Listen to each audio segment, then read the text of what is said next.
Belakangan ini kita dihebohkan dengan seputar kasus ransomware. Sebelumnya, apakah kalian tahu apa itu ransomware? Ransomware adalah jenis perangkat lunak berbahaya malware yang dirancang untuk mengekskripsi data di komputer atau jaringan korban sehingga data tersebut tidak bisa diakses. Setelah itu, pelaku serangan akan menuntut tebusan ransom dari korban untuk mendapatkan kunci dekripsi agar data bisa diakses kembali. Biasanya, tebusan ini diminta dalam bentuk mata uang digital seperti Bitcoin karena lebih sulit dilacak. Berikut adalah beberapa contoh perusahaan yang pernah mengalami permasalahan virus ransomware. Yang pertama ada Kominfo. Kominfo merupakan suatu perusahaan yang menyimpan data penting negara dan digunakan untuk berbagai layanan publik seperti harddisk yang super besar yang isinya data-data penting negara Indonesia dikabarkan mengalami gangguan selama 2 hari loh. Dari Kamis 20 Juni sampai 21 Juni. Dampak yang diakibatkan yaitu beberapa layanan publik seperti imigrasi di bandara jadi terlambat. Antrian yang panjang mengular terjadi di bandara-bandara termasuk Soekarno-Hatta.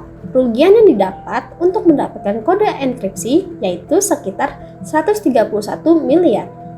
Yang kedua ada GBS. GBS adalah salah satu produsen daging terbesar di dunia loh.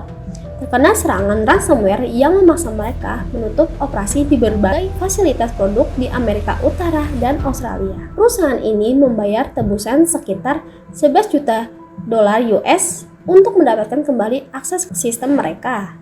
Yang ketiga ada Kaseya.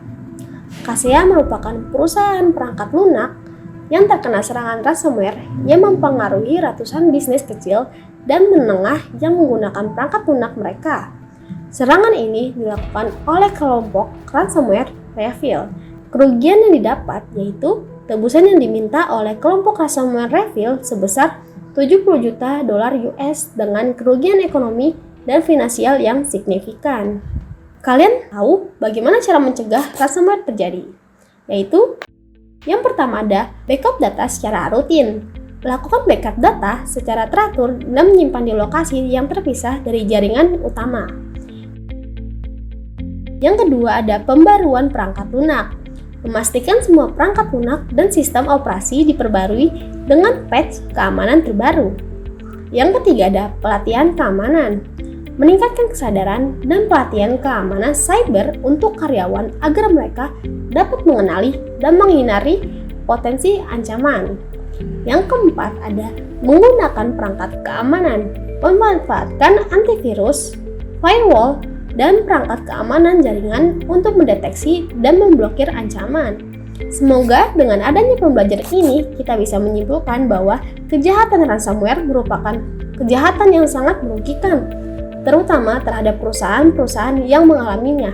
Maka dari itu, perlu bagi kita untuk terus menyimpan dan backup data secara rutin serta mengunci data kita dengan aman. See you!